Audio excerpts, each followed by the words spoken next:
हाँ जी, good morning class. Class attendance roll number 1 9 10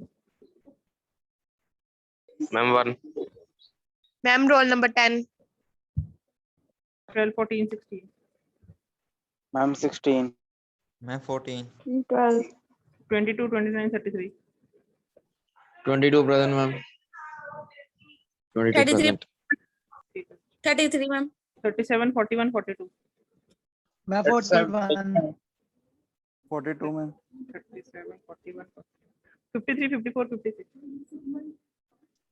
54 ma'am 53 ma'am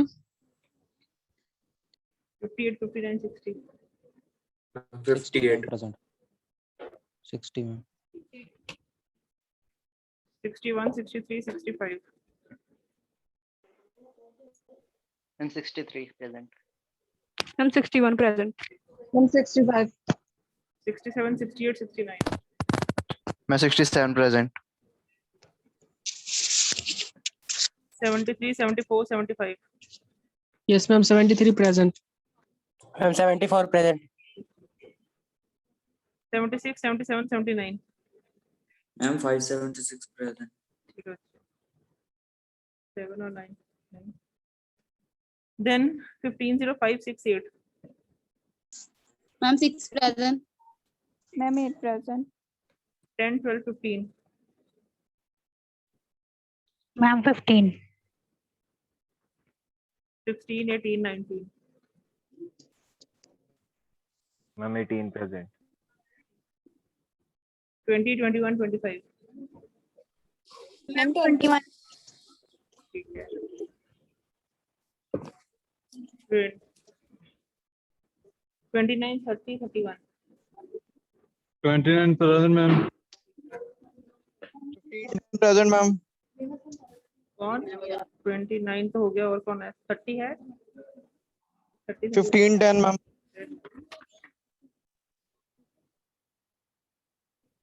ma'am 10 हो गया हो गया 30 31 32 33 35 36 43 44 45 45 present मैम 44 है 44 present मैम 46 47 मैम 47 46 46 मैम ठीक है बच्चे ठीक एब्सेंट सुन लो रोल नंबर 9 एब्सेंट है 29 एब्सेंट है 56 एब्सेंट है 59 एब्सेंट है मैम 1535 पायल. अच्छा जी मैम 569 भी लगा दो ठीक है जी मैम 577 ठीक है जी और कोई 59 भी लगा दो 59 ठीक है बच्चे बस रिवर्सल लेते हैं। अब एब्सेंट सुन लो 9 22 56 then 68 75 79 1505 1512 568 ma'am 22 present ma'am 22 present ही बोला मैंने कब बोला एब्सेंट 68 प्रेजेंट कर दिया मैम 15 19 ठीक है जी बस अब नेक्स्ट है 15 16 एब्सेंट है 20 एब्सेंट है 25 एब्सेंट है 30 31 32 33 36 इनमें से कोई है मैम 15 20 present ठीक है जी और कोई 33 नहीं आया दिवाकर और घनश्याम ठीक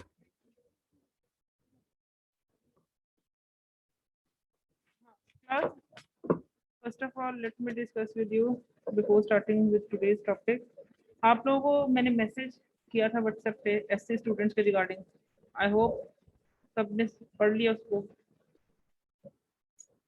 फीस आई है आप लोगों के अकाउंट में चेक किया आपने फी मैम चेक नहीं आई किसी के अकाउंट में नहीं आई नहीं मैम नहीं आई मैम नहीं है ये चेक ਕੀਤਾ ਸੀ ਪਰ आई नहीं. बच्चे फिर आप अपनी ना पासबुक की एंट्री शो करो कॉलेज को क्योंकि गवर्नमेंट की मैम तरफ ਮੈਮ 2 ਦਿਨ ਪਹਿਲੇ ਉਦਾਂ ਕਿਸੇ ਦਾ ਫੋਨ ਆਇਆ ਸੀ ਵੈਰੀਫਿਕੇਸ਼ਨ ਲਈ मैम मेरे को भी आया था फोन वेरिफिकेशन के लिए। हाँ तो फिर स्कॉलरशिप वेरिफिकेशन ਲਈ आपने क्या कहा, वेरीफाई नहीं ਮੈਮ करा? ਉਹ ਪੁੱਛਦੇ ਸੀ ਵੀ ਹਨਾ ਤੁਹਾਨੂੰ ਸਾਰੀਆਂ ਕਲਾਸਿਸ ਲੱਗਦੀਆਂ ਤੁਹਾਡੀਆਂ ਕਿਹੜੇ ਕਿਹੜੇ ਸਬਜੈਕਟ ਆ ਵੀ ਫੀਸ ਕਿੰਨੀ ਵਗੈਰਾ ਲਈ ਸੀ ਤੁਹਾਤੋਂ। ਮੈਮ ਉਹ ਸਾਰਾ ਕੁਝ ਪੁੱਛਦੇ ਸੀ ਵੀ ਟੀਚਰਸ ਸਾਰੇ ਸਬਜੈਕਟ ਲਾਉਂਦੇ ਆ ਵੀ ਕਿਹੜੇ ਕਿਹੜੇ ਸਬਜੈਕਟ ਦੇ ਨਾਮ ਦੱਸੋ ਕਿੰਨਾ ਕਿੰਨਾ। ਮੈਮ ਸਾਰਾ ਕੁਝ ਪੁੱਛਦੇ ਸੀ। ਹਾਂਜੀ फिर मैम। बता दिया आपने? ਹਾਂਜੀ ਮੈਮ। बस ठीक है, वैलिड है, क्योंकि वो अकाउंट में ट्रांसफर होनी ना फीस, तो they have to check for verification from you students only. फिर मैम इतना टाइम लगेगा शायद।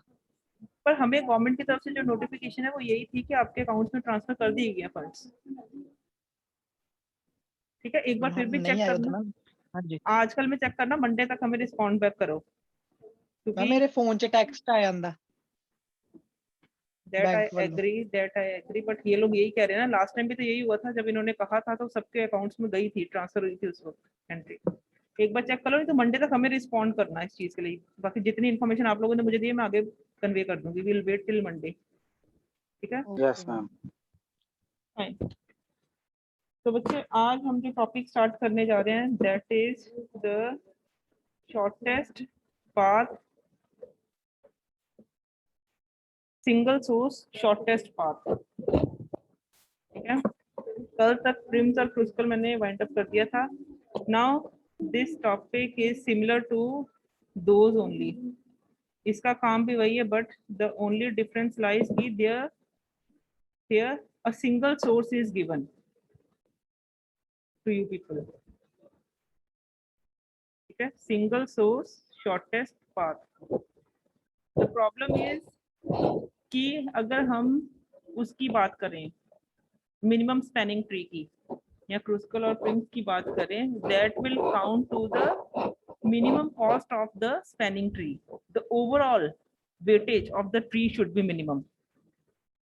ठीक है, but this topic deals with the calculation of shortest path from a single source. Means if we are given a fixed source, a source is fixed, ठीक है, and we have to travel to all the rest of the nodes of the graph, then what is the shortest path from that source to all other destination? Like I'll take the example, let it be मैंने आदर्श हूं मैं, आदर्श ने class के सारे बच्चों के घर में जाना है उनसे मिलने, तो आदर्श ने जब कपिल के घर जाना है तो उसका शॉर्टेस्ट पाथ क्या होगा, बेस्ट शॉर्टेस्ट पाथ।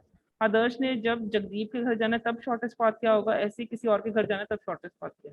मीन्स उस source is single, we have to tell whether what is the minimum weight of the path it has to travel to reach to this node, the minimum path it need to travel to reach to this node, okay, and to this node also. This is the thing we are going to study in this topic. Single source shortest path find करने के लिए भी हमारे पास बहुत से algorithms हैं, bellman code है, Dijkstra's है, but according to your book and according to syllabus कुछ मेंशन नहीं था, उन्होंने टॉपिक भी सिंगल सोर्स शॉर्टेस्ट पाथ ही कहा है, तो we'll be discussing only Dijkstra's algorithm to calculate the shortest path from a single source. ठीक है, अब अगर आप बात करो इस टॉपिक की, तो सबसे पहली बात तो ये है कि this deals with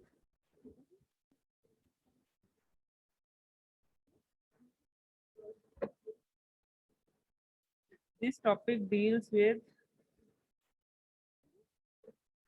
finding the shortest path. ठीक है, it is an application of finding the shortest path from a given source vertex to all other vertices of the graph, जो मैंने आपको अभी बोला है, जैसे आदर्श से हर घर तक हमने पाथ फाइंड आउट करना है। ठीक है, this is follows the greedy approach again, starting from the shortest one and proceeding to the longest. छोटे से वैल्यू स्टार्ट करनी है, अगर नहीं सेटिस्फाई हो रही तो moving towards a higher weight of the values, will be following the procedure. ठीक है, अब काम होता कैसे, सबसे पहले बात बिफोर स्टार्टिंग द प्रोसीजर कि ऐसा प्रोसीजर कहता क्या है। तुम लोग कहोगे ये तो प्रिम्स भी यही था, प्रिम्स ने क्या किया था, एक वर्टेक्स से स्टार्ट करके सारे वर्टेक्सेस को अप्रोच किया था। यस मैम, दोनों सेम ही लग रहे हैं। सेम लग रहा है, but there is a random selection of vertex in that Yes, case, ma'am. but इस केस में Yes, the ma'am, source yes, is fixed, the source is fixed and I need to calculate the shortest path to all other nodes। ठीक है, तो there lies a difference. ठीक है, और secondly इसके storage में जो डिफरेंस लाई करेगा, इसका जो डिस्टेंस है that is identified with the node itself. जैसे उस केस में क्या होता था, द एजेस इटसेल्फ, हमने ये प्लॉट कर दिया, let it be this is the path it follows, then next it will follow this path, then next it will follow this path, this is the spanning tree. In this way, it will cover all the nodes with the shortest path of 2, 3 and 5 correspondingly. अगर इस graph को study करें और इसके ऊपर prims लगाएं with starting with the node A. But the problem is कि every time I need to check the weight. Yeah, the overall prims algorithm will give me the total weight, total minimum weight of the tree. लेकिन इस case में क्या है, the node itself give me the value of the distance from the source node. यहाँ पे as calculation नहीं बताता, values को एज नहीं बताता हमें, डिस्टेंस या कॉस्ट या कुछ भी उसके अकॉर्डिंगली वैल्यूज हमें नोड इटसेल्फ बताता है, हम नोड में स्टोर करते हैं उसकी वैल्यूज। ठीक है, here it makes a difference. The storage of a distance Prim's algorithm stores minimum cost edge, edge के कॉस्ट स्टोर करता है, whereas Dijkstra stores the total cost from source vertex to current vertex. Source से current तक total cost कितनी है, उसने overall tree की cost नहीं बतानी मुझे, उसने मुझे ये बताना है कि अगर बी तक मैंने पहुंचना है तो ऑब्वियसली स्टार्टिंग नोड तो फिक्स्ड है ए, तो मुझे कितनी कॉस्ट पड़ेगी। अगर सी तक पहुंचना है, मुझे पता है स्टार्टिंग ए फिक्स्ड है, अब उसने ए से सी तक पहुंचने के लिए कितने नोड्स को ट्रैवर्स किया उसको ये भी लेना देना नहीं, बट उसने कहा this is the minimum path, this is the minimum amount of distance it can travel to reach to node C. Are you getting my point?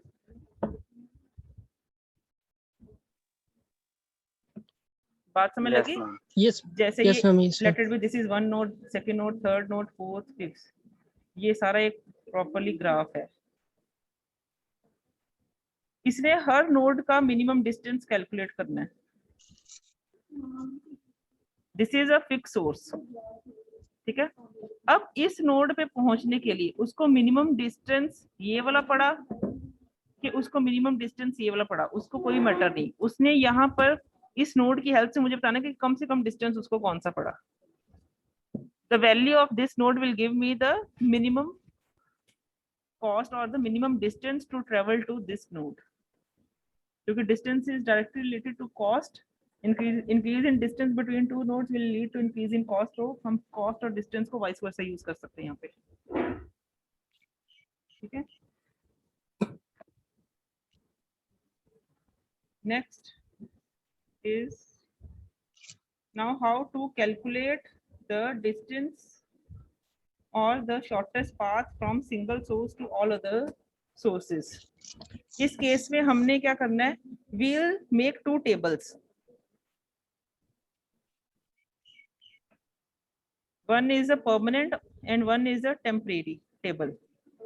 एक permanent labels के साथ या permanent vertex का टेबल बनाएंगे, एक temporary vertex का table बनाएंगे। क्या करेंगे, let it be, क्योंकि हमने यहाँ पे पहले ही कहा है कि this algorithm works for single source shortest path, तो source is fixed.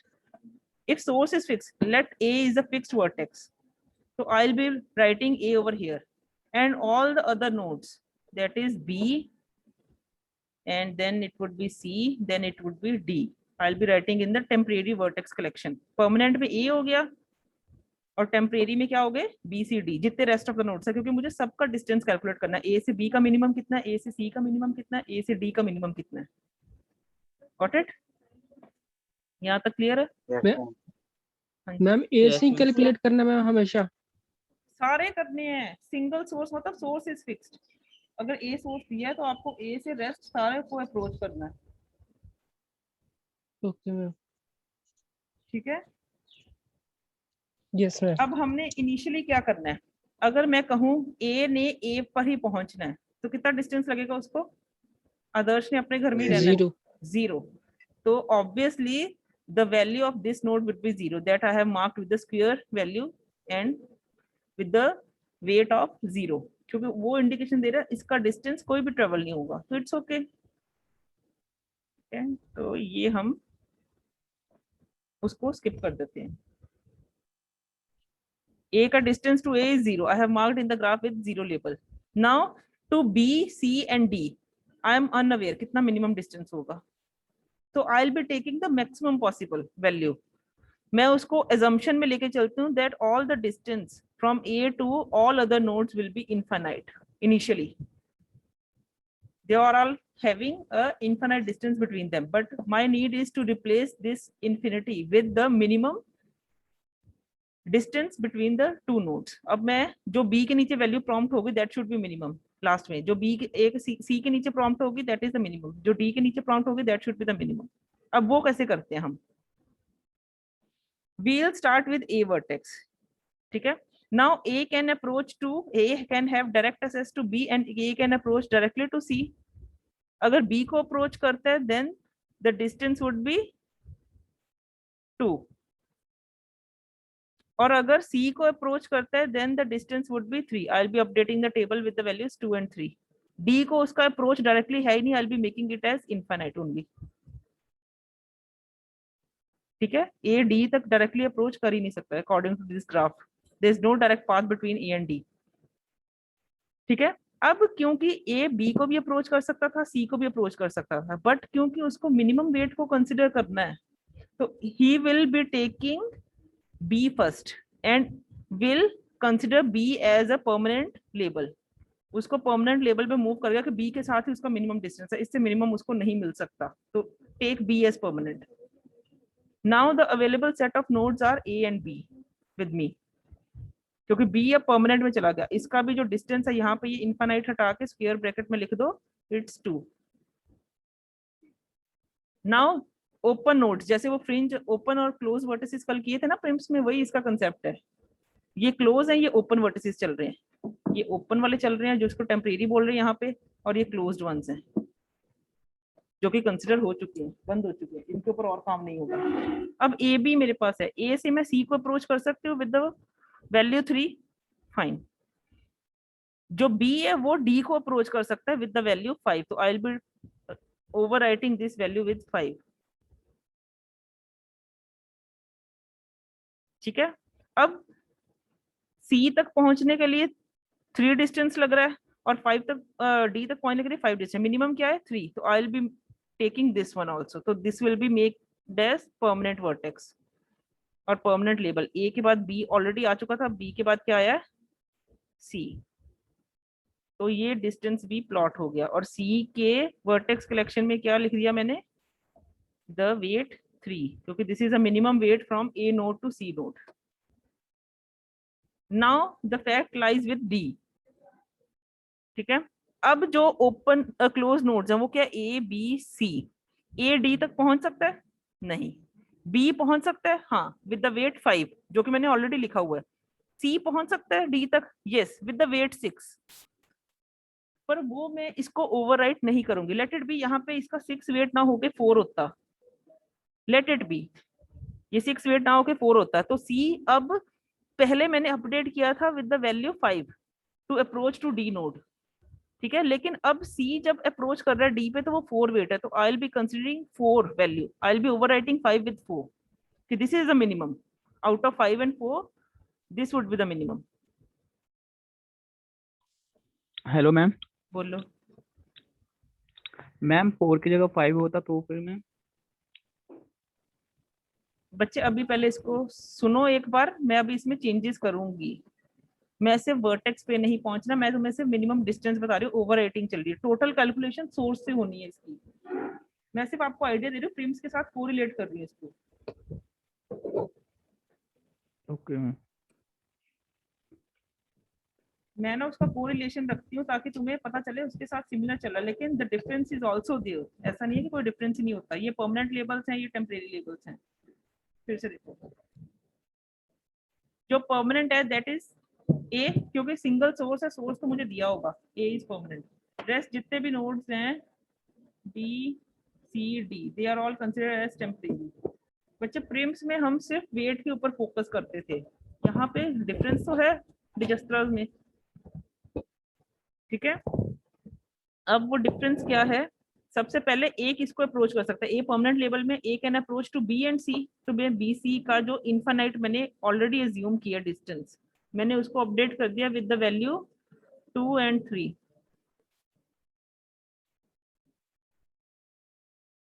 इतना क्लियर है? यहाँ पे कोई डाउट नहीं है। ए सीधा बी तक पहुंचे तो मिनिमम डिस्टेंस उसमें ए की डिस्टेंस है 2, और ए अगर सी तक पहुंचे तो उनमें ए की डिस्टेंस है 3। तो this is the minimum. But which one to be taken first और which one has to be followed first, क्योंकि एक एक करके हम लेबल्स को अपने क्यू में ऐड ऑन करते हैं।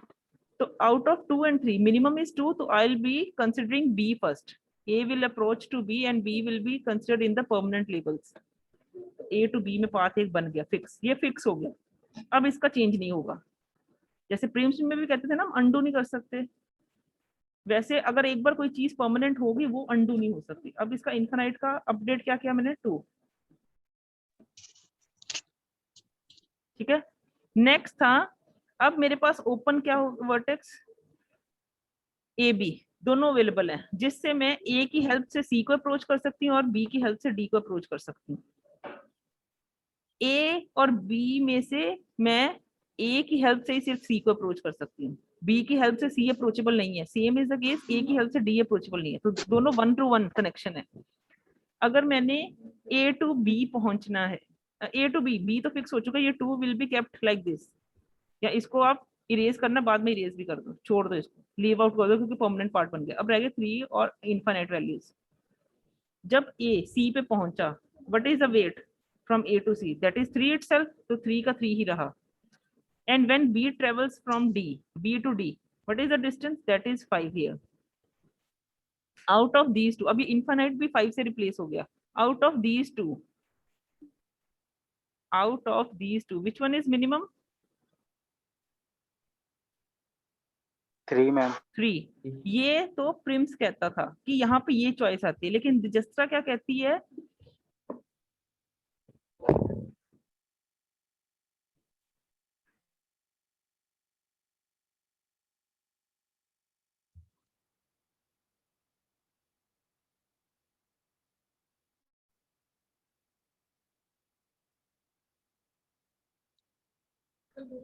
ठीक है, अब A टू B पाथ फिक्स हो चुका था, A टू C दिस इज 3। लेकिन जब मैं डी नोड की बात करूं बच्चे, अब डी नोड पे ध्यान दो, यहाँ पे फर्क आएगा, मेन जो रजिस्टर का एल्गोरिथम है। डी नोड को अप्रोच करने के लिए I can use the path from A B D और I can take the path from A C D. Got it? Yes ma'am, yes ma'am. यहाँ पे ये ध्यान से ऑब्जर्वेशन दो, मैं कहने की कोशिश क्या कर रही हूँ। मैंने नोड सी को जब अप्रोच करना था, सोर्स मेरा सिंगल है, ए से ही मैंने पहुंचना है सी तक, ए से सी तक पहुंची, ए की डिस्टेंस है 3, this is okay. Yes ma'am, yes ma'am. यहाँ पे जब मैंने इसको 5 के साथ अपडेट किया था ना बच्चे, ठीक है, वो 5 के साथ अपडेट नहीं होना, क्योंकि वो प्रिम्स कहता है कि एक एक नोड को चेक करो। अभी इसको 5 रहने दो, अभी इसने ये चेक होना है, अब ये डी को अप्रोच करना है। अब ए अप्रोच कर सकता है डी को यूजिंग एबीडी पाथ और ACD path, which one is the lowest? अगर A B D path follow करो, बी के पास अभी वैल्यू 2 थी, तो D will take Yes, sir. Value 2 + 5 counts to 7।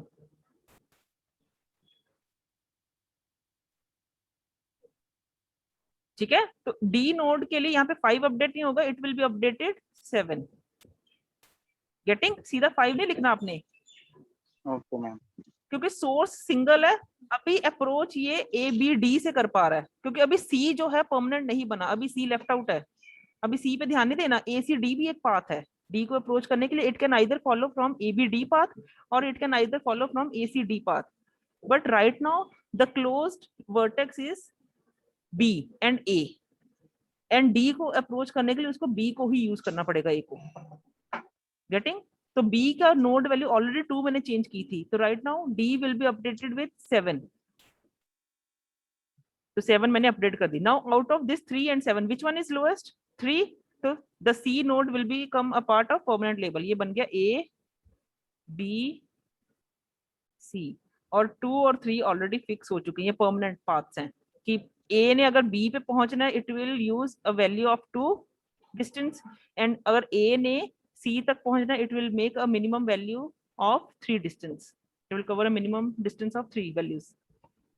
ठीक है, अब जब C इसमें कंसिडर हो गया, अब ओपन क्या रह गया? सिर्फ D अभी है, D अवेलेबल है मेरे पास, और उसकी राइट नाउ वैल्यू चल रही है 7 because of the path A B D। पर अगर मैं ए सी डी को देखती हूँ, ए टू सी में सी का वेट क्या बन चुका है, 3 पक्का बन चुका है। ये 2 भी मैंने स्क्वायर में डाल दिया है, 3 भी मैंने स्क्वायर में डाल दिया, 7 ने भी स्क्वायर में डाला, क्योंकि वो भी परमानेंट नहीं हुआ। अगर मैं इसका पाथ फॉलो करती हूँ ए सी डी का, तो ये क्या 3 + 6 counts to 9। That is not possible, तो मैं ओवर राइटिंग क्यों करूंगी? I will take 7 only, I will follow the path from A to B then B to D only. Right, getting my point? It's clear? तो वो D permanent Yes, बन ma'am. जाता, इस point पे आके D भी परमानेंट बन जाता। पर मैं कह रही हूँ अगर instead of using this 6 I will be taking this as 4, मैं यहाँ पे 6 की जगह 4 ले रही हूँ, अब क्या होता? क्योंकि इस स्टेप तक बच्चे बी की हेल्प से मैंने डी को क्या अपडेट किया 7, क्योंकि बी की वजह से डी अप्रोचेबल था, ए की वजह से तो अप्रोचेबल था ही नहीं वो, तो 7 अपडेट हुआ Yes, ma'am. था। ठीक है, अब जैसे ही C B permanent vertex collection में आता है, तो अब डी तो सी मैम से D6 हो जाएगा। हाँ जी, D6 हो सकता है with the Yes, help ma'am, of हो दिस, सकता क्योंकि है। C3 था इसका, नहीं Yes, ma'am. 4 + 3, ये 3 कर दो, इसको भी 3 कर दो भाई, 3 + 3 6, ठीक है, वो 7 ही कोइंसाइड कर रहे हैं वैल्यूज, 3 + 3 काउंट्स टू 6। अब 6 मिनिमम है कि 7 ऑलरेडी उसका डिस्टेंस था, तो 6 इज अगेन, जब मैंने काउंट किया तो that would be counted as minimum, तो मैंने क्या किया कि it will be overwritten with the value 2 3 and this is 6, कि when I have to approach from A to D, the minimum distance is not 7, it's 6. This is the last value showing that what is the minimum distance from A node to B, C and D. Yes, ma'am. Is the point clear to all of you? This is how it will calculate the minimum distance या shortest path from A to या single source to all other nodes. ये एक छोटी सी example है, इसके बाद एक और करते हैं, उस पे आप लोग हेल्प करोगे मेरी, बट मेक श्योर आपने सिर्फ 2 काम करने हैं। The very first step is you need to take a set of permanent vertex and a set of temporary vertex. Permanent vertex क्या होंगे? इनिशियली होगा सिर्फ एक सिंगल सोर्स जो आपको गिवन है कि यहाँ से स्टार्टअप लेना अपने, क्योंकि that is the starting point given to you people. And temporary vertex collection में क्या होंगे? रेस्ट सारे नोड्स जितने भी बच जाते हैं। ठीक है, हमें पता है इनिशियली ए का ए से डिस्टेंस क्या है 0, दिस इज 0, तो ये 0 डिस्टेंस से मार्क है, सोर्स पे ही रहे तो 0 डिस्टेंस, बाकी सबको इनिशियली मैंने क्या ले लिया? इनफाइनाइट वैल्यूज, ये भी इनफाइनाइट, ये भी इनफाइनाइट, ये भी इनफाइनाइट। मैम हाँ जी, मैम इसमें जो सोर्स होगा वो पहले से ही परमानेंट होगा कि या फिर हमें करना पड़ेगा परमानेंट? परमानेंट होगा बच्चे, यही तो कहा, single source shortest path. Prim से यही तो फर्क पड़ रहा है, प्रिम ने रैंडम वर्टेक्स सिलेक्शन की थी, उसके बेस पे spanning trees can be different, जो मिनिमम स्पैनिंग ट्री बन रहा है वो डिफरेंट भी बन सकते हैं। अगर सोर्स आपका कुछ और है, कुछ और है, क्योंकि उसने नेबरिंग्स पे देखना है, ध्यान देना है। तुम Yes, लो ma'am. ना कोई भी एक ग्राफ ले लो, उसके ऊपर प्रिम लगाओ, कभी एक वर्टेक्स से लगाओ, कभी किसी और वर्टेक्स से लगाओ, देखना there may be a change. But इस केस में सोर्स अगर फिक्स्ड कर दिया तो उसने एक पाथ ही उसको शॉर्टेस्ट मिलेगा वहां से दूसरे नोड तक पहुंचने के लिए। जैसे for example I will be taking one more example so that this first of all the example should be clear to you people, then only it would be worth to check. Yes, so let's take this example. You need to draw into your notebooks so that we can solve the we can apply the Dijestra's technique to this graph. And one thing more you need to remember, the difference, one more difference between prims and Dijestra's is that कि prims जो थी that is only applicable to undirected graphs. Undirected पे ही work करते हैं prim और Kruskal, लेकिन ये directed पे भी वर्क कर सकते हैं, ये अनडायरेक्टेड पे भी वर्क करते हैं, डायरेक्टेड पे भी वर्क करते हैं। ठीक है, here you need to take S as the initial node, this is given to you, and you need to find the shortest path from S to B, A, C, D and this E using same chart। एक permanent vertex का ले लो, एक temporary vertex का ले लो।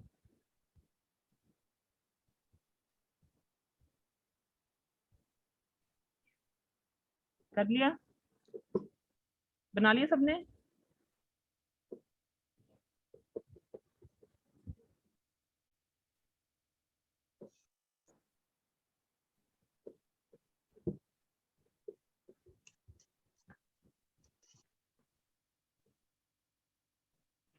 Paper में ना try to take simple example. जो first example थे that is sufficient to explain the concept. Don't take these lengthy examples. It will consume a lot of time. क्योंकि टेक्निक लिखनी है, then example cover करनी, then you have to write algorithm also, तो बहुत lengthy हो जाएगा आपके लिए. ये वैसे आपको concept समझाने के लिए मैंने ये example ही, लेकिन ये हम attempt नहीं करेंगे कभी भी इतनी लंबी example. करें start? बना लिया Yes, सबने? ma'am. मैम एक मिनट। बनाओ बनाओ, स्टार्ट करो जिसने कर दिया। परमानेंट लेबल का एक ले लो कॉलम और टेम्परेरी लेबल्स का दूसरा ले लो जिसमें टेम्परेरी वर्टेक्स जाएंगे। स्टार्ट करो प्रोसेस, लेट्स सी कहां तक हम पहुंचते हैं।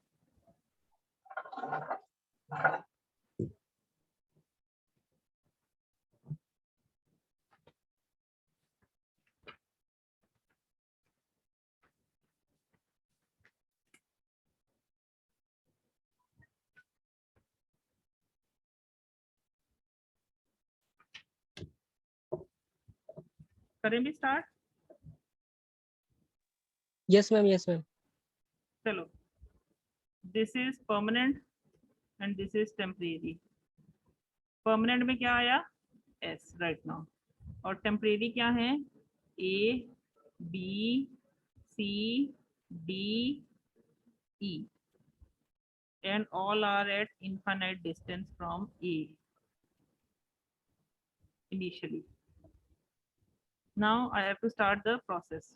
Now our S can approach to B and S can also approach to A. Directed दोनों की तरफ है, दोनों की तरफ पहुंच सकता है S? Yes, ma'am. Yes ma'am. ठीक है? अगर S B की तरफ पहुंचता है तो डिस्टेंस इज 2 और S Two. अगर A की तरफ पहुंचता है डिस्टेंस इज 3। 3। ऑल पे वो पहुंच ही नहीं सकता तो इनफाइनाइट ही रहेंगे। अब out of 2 and 3 which one is minimum? The 2 one. तो 2। S के बाद जो परमानेंट वर्टेक्स बनेगा वो B बनेगा। अब ये 2 फिक्स हो गया, इसको खत्म कर दो यहीं पर। ठीक है, अब S नेक्स्ट स्टेप, S किसको अप्रोच कर सकता है? B को, वो तो फिक्स हो चुका है, उसको छोड़ दो। अब S किसको अप्रोच कर सकता है? A को। अभी डिस्टेंस 3 ही चल रहा है। ठीक है, अब B वर्टेक्स की बात करें। B किसको अप्रोच कर सकता है? B can approach to A through this vertex and D. And to D। A पे पहुंचता है तो उसका वेट 8 है जो कि नहीं रिकमेंडेड, हम उसे ओवरराइट नहीं करेंगे।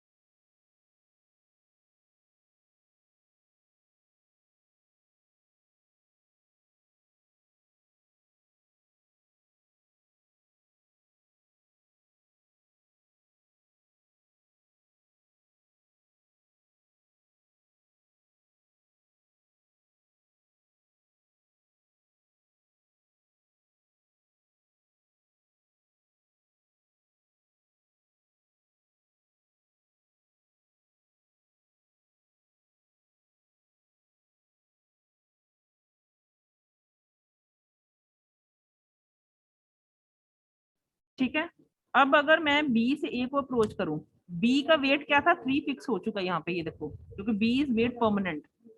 तो मुझे A तक डिस्टेंस कितना पड़ेगा? 3 + 8 काउंट्स टू 11। जब मुझे ऑलरेडी 3 डिस्टेंस अवेलेबल है A नोड को अप्रोच करने के लिए फ्रॉम S, तो मैं 11 को क्यों ओवरराइड करूंगी? I will skip this step. Yes ma'am. ठीक है, तो ये स्किप हो गया। अब B और किसको अप्रोच कर सकता है? B अप्रोच कर सकता है D को विद द वेट 2। तो मैं 2। यहाँ पे 2 लिख देती हूँ, बाकी सारे अभी इनफाइनाइट है। 2 तो ये B तो फिक्स हो गया, B को छोड़ दो, बाकी सारे ये वैल्यूज हैं। ठीक है, अब 2 और 3 में मिनिमम क्या है? 2 वाला। तो हम उसके बाद क्या जाएंगे? S B और D बना देंगे परमानेंट। अब ये भी खत्म हो गया। अब मेरे पास क्या रह गया? ये 3, यहाँ पे 3 नोड तक अप्रोच हो गया। ये क्या? ठीक है, सॉरी B की वजह से। ओके, ये इनफाइनाइट है, ये भी इनफाइनाइट है, ये कलेक्शन अभी नहीं। अब D फिक्स हुआ। D की वजह से मैं किसको अप्रोच कर सकती हूँ? देखो B की वजह से तो ये अप्रोच हो रहा था, वो स्किप कर चुकी हूँ मैं। और बी किसी को अप्रोच नहीं कर सकता था। अब डी जो आया, अब डी किसको अप्रोच कर सकता है, सी को और ए को। मैम बी E को। सी ई। हाँ, सी को भी कर सकता है, ई को भी कर सकता है। पहली बात तो डी का वेट कितना है, मैम डी डी का वेट 359। कितना वेट होगा भाई डी का? मैम फिक्स कर दिया ना डी को, तो 2 हाँ तो होगा। 2 थोड़ा ना होगा, मैम 4 होगा मैम। 4। ए टू फोर हाँ जी, क्योंकि बी का ऑलरेडी वेट 2 था, हमने उस नोड का एज वेट के साथ ऐड करना है, नोड का वेट और एज वेट ऐड करके फिर नोड का वेट बनाना है। ये 4 बन यस गया, मैम। ठीक है।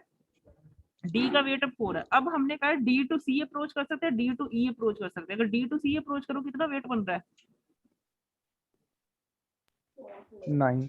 यहाँ पे 2 नहीं लिखना, यहाँ पे 4 ही लिखोगे, मैंने भी गलत लिख दिया जल्दी से, यहाँ पे 4 लिखना आपने, ठीक है। हाँ, डी टू सी अप्रोच कर रहे हो तो 9 बन रहा है, आई will be writing over here 9। और डी टू ई अप्रोच कर रहे हो क्या बन रहा है, 4 + 3 7 7, मैम। ठीक है। जस्ट मिनट, फिर गलती होगी, मिनिमम ही 3 जा रहा, कर ले दोबारा करो। ये ड्रॉ कर लिया आपने, मैं ना व्हाइट बोर्ड शेयर करते हैं। Yes ma'am, yes ma'am. That would be better. Right. ये परमानेंट है, ये टेम्परेरी है। ऐसे करो, मीटिंग एंड करके दोबारा ज्वाइन कर लो, 5 मिनट लगने हैं, ये एग्जांपल खत्म कर देंगे, बंद हो जाएगी मीटिंग, फायदा नहीं, दोबारा ज्वाइन करो।